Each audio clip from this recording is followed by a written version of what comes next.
my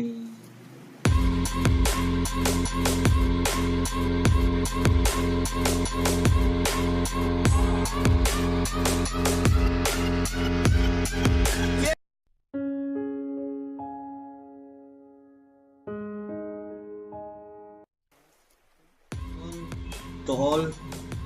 Salamat sa pag-view sa akong vlog number 4.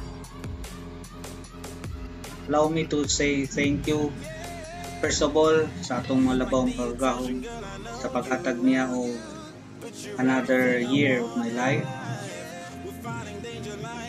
because today is my pasalamat po dako sa Ginoo sa mga katuigan na iyang gihatag kanako, sa mga grasya o sa mga blessings, sa iyang paggiya sa mga adlaw nga din daghang mga challenges sa kinabuhi. Ug karon matubang na pod ako sa bag-ong tuig sa akong kinabuhi, bagong challenges and everything, but I'm still very faithful to our Lord Jesus Christ na naagyapon siya maguban kanako kanamo sa among paglakaw ning bagong tuig na iyang gihatag kanako.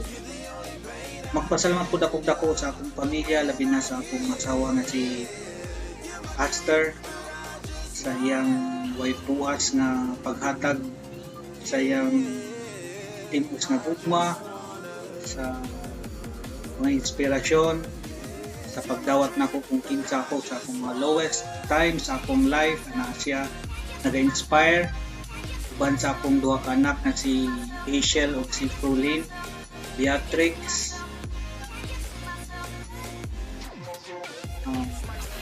Sila ang akong mga pillars uban sa akong inahan nga si Nanay Dulce.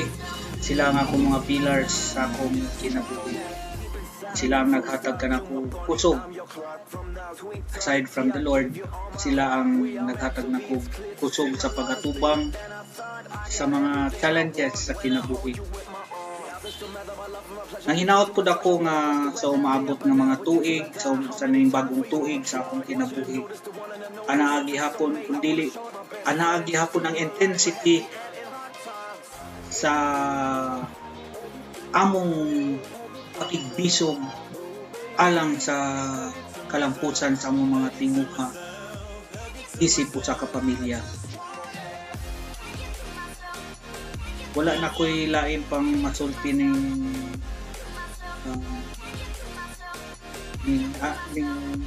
special day sa akong kinabuhi, kundi salamat sa tanan, la una sa Ginoo, sa akong pamilya, sa akong asawa si Aster, sa akong duha ka anak na si Rachel ug si Frolin Beatrix ug kananay Dulce.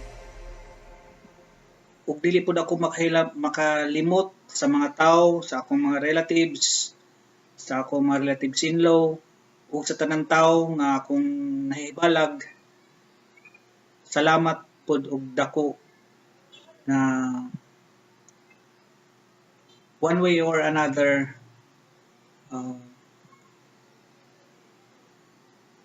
na naamo nalingaw mong tanaw sa akong bilog. Thank you and God bless us all.